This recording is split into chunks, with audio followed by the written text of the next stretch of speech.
কাছের মানুষদের মৃত্যু দেখেছে। কৈশোরে মা, যৌবনে প্রাণ প্রিয়া বৌঠান, একে একে শিশুপুত্র, কন্যা, স্ত্রী, প্রিয়জনদের অনেকে। তাকে মৃত্যু আর কি ভয় দেখাবে? তিনি তো নিজেই বলেছেন তিনি মৃত্যুঞ্জয়, আর সেই কারণেই তিনি মহামানব। মনে পড়ে তোমার অসীমে গানটির কথা।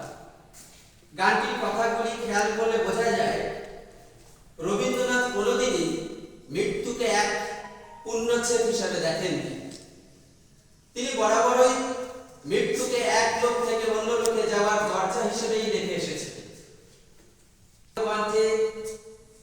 স্যার ম্যাডামরা মিলিতভাবে একটি সঙ্গীত পরিবেশন করে শোনাবেন কবি প্রাঙ্গণ। স্যার ম্যাডামদের আসার জন্য নিবেদন করছি।